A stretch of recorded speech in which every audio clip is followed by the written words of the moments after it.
If they were wearing inappropriate clothing, for example, if you're outside in a light jacket, you could probably freeze to death in less than an hour. I stay behind the dumpster because you stay out of the wind. It was freezing cold. I couldn't handle it. Lots of blankets, bottom line. Lots of blankets. And just as you see me dressed, that's how I sleep. So this is my little tent for now. I just need this lighter to get warm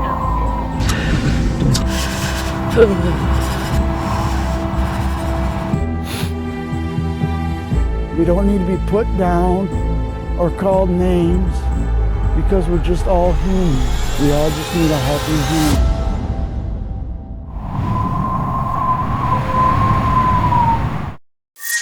Welcome, Homeless Life Stories. Tonight, in the winter of 2025, Chicago has two weather warnings in effect simultaneously. One is wind chill at -20 for the 30-degree free. The other isn't posted on any bulletin board. About 18,000 human beings don't even have a door to make it through tonight. This city spends nearly $900 million, 0 cents, a year on the homelessness crisis, yet it has only about 6,000 shelter beds. The rest have to choose between snowbanks in Humboldt Park, Legion Park, the cold plastic seats on CTA trains that run all night, or a corner of the floor at O'Hare, right beneath the lights of a Chicago that still markets itself as a world-class city. Meanwhile, the Magnificent Mile makes over $2 billion, 0 cents a year, and just a few blocks away, someone is breathing out white smoke on the sidewalk, praying they don't fall asleep in the cold. This is Homeless Life Stories, Chicago Winter 2025. If you believe no one deserves to have to fight for their own dignity, please like, comment, share, and subscribe. Stay with us until the very end of this video, because the way Chicago treats its most vulnerable people tonight will say a lot about the kind of city and the kind of society we are living in. The people out here are basically, trying to survive on, day to day, trying to get it, together to get to housing, because it does get pretty cold here at night. Chapter 1. Frozen Faces of Chicago. When winter turns survival into a full-time job. On a winter night in 2025, Chicago isn't just cold, it punishes. Wind blasts straight off Lake Michigan, whipping down the blocks, slipping into CTA stations, cutting through the thin jackets of people who have nowhere to go back to. At -20 DEF to 30 DEF, breath turns into white smoke after just a single sentence. For people with homes, it's severe weather. For people experiencing homelessness, it's a test of how much longer their bodies can hold out. Marcus, 16, should be worrying only about a math test at his school in Inglewood. So you're off the ground. There's not much light in there, but this winter, he and his mother lost their apartment because they couldn't afford the rent. At night, Marcus learns how to pick a train car instead of picking a Spotify playlist. The red line is a little warmer if you sit near a door that doesn't open too often. The middle seats see fewer people coming and going, so it's easier to doze off. He still goes to class in the morning, still raises his hand to answer, still laughs when his friends joke around. But no one hears the sound of his bones cracking from the cold after a restless night on a plastic seat. Chicago likes to introduce itself through its skyline and Willis Tower.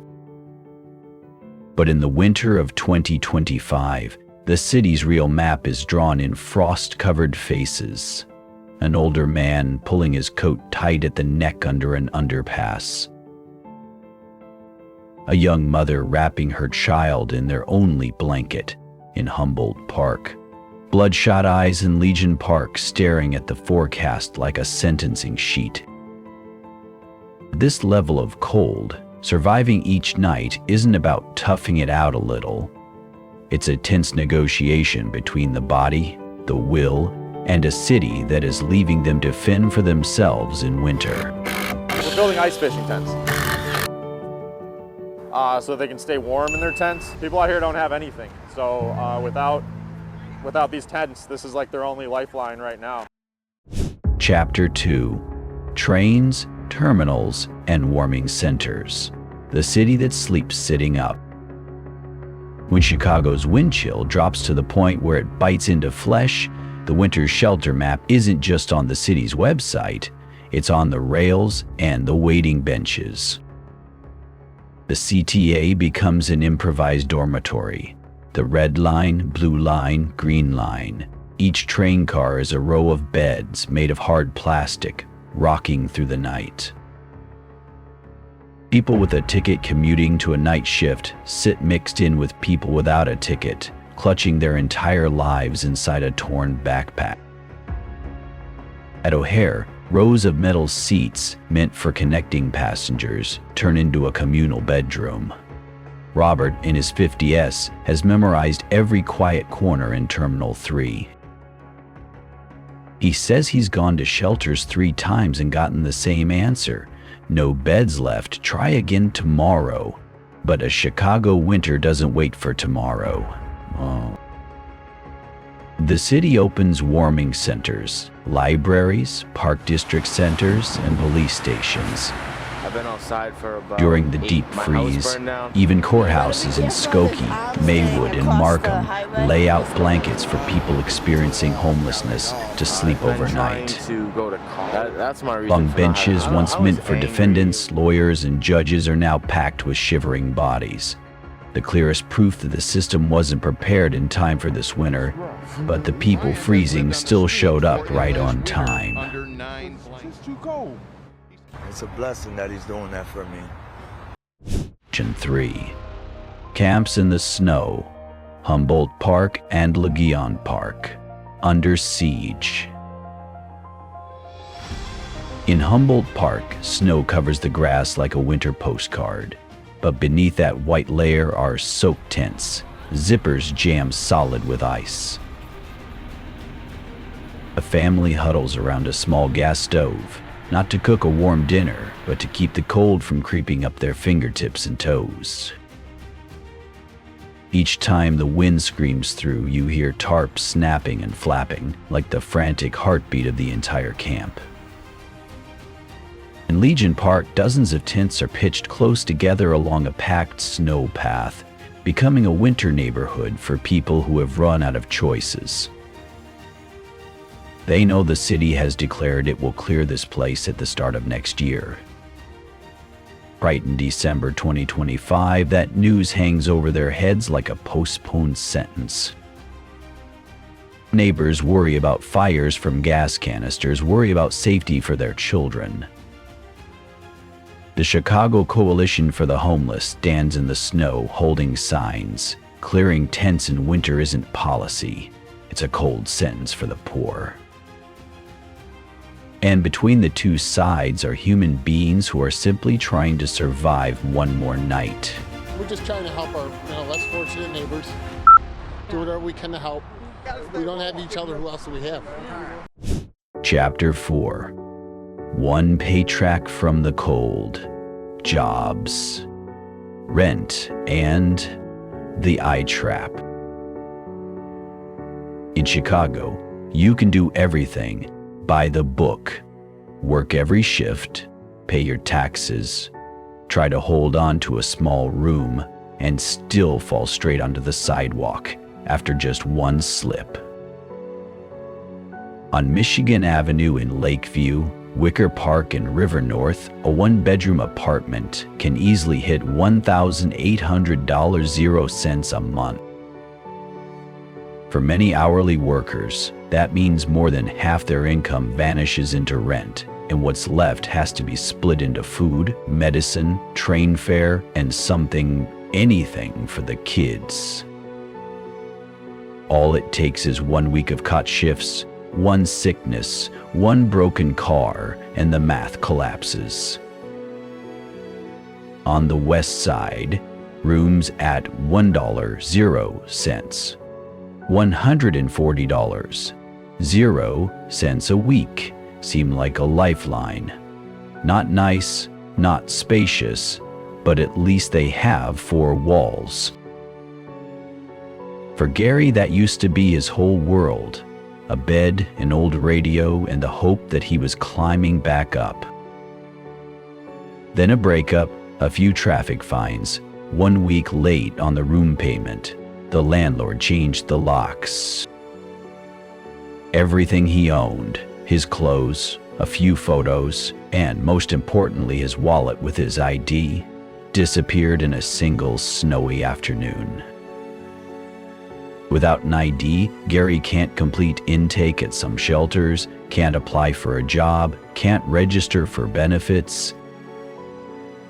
In the winter of 2025, he sleeps on the hard plastic seats of the Green Line, using 3 layers of socks as a pillow, leaning his back against a freezing window.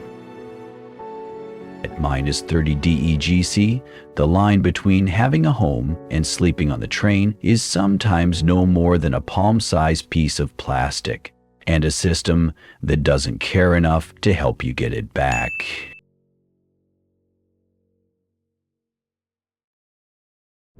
Chapter 5. Children in the Snow. Homework on Frozen Benches.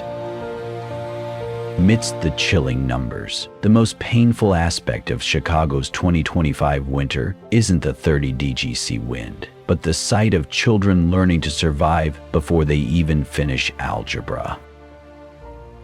Among the 18,000 homeless people here, thousands are children and teenagers. Some sleep in tents in Humboldt Park and Legion Park. Others sleep on the cramped floors of shelters. Still others huddle on train seats, in cars, or in cheap motels rented by the week. The next morning, they put on their backpacks and wool hats and brave the snow to get to class, as if the night before were just another ordinary night.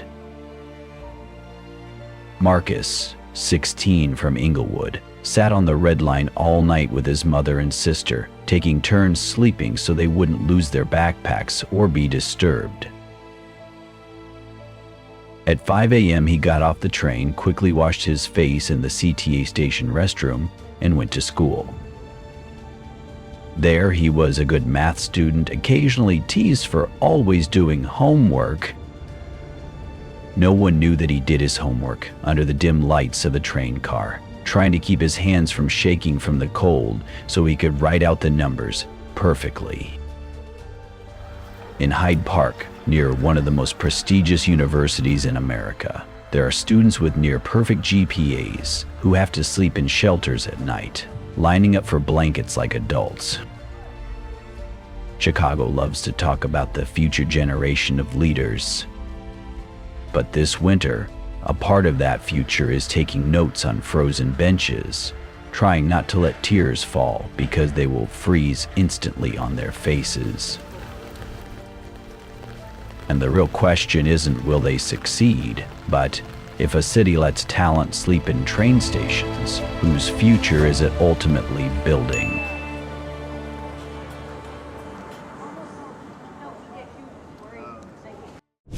Chapter 6. A Safety Net Freezing Apart. 6,000 beds for 18,000 lives. On paper, Chicago seems to be doing its best. Nearly $900 million, 0 cents a year, is attributed to the homelessness crisis. Hundreds of pages of plans, conferences, and press releases. But out there, a 20 DF wind blows through those numbers like a piece of cardboard.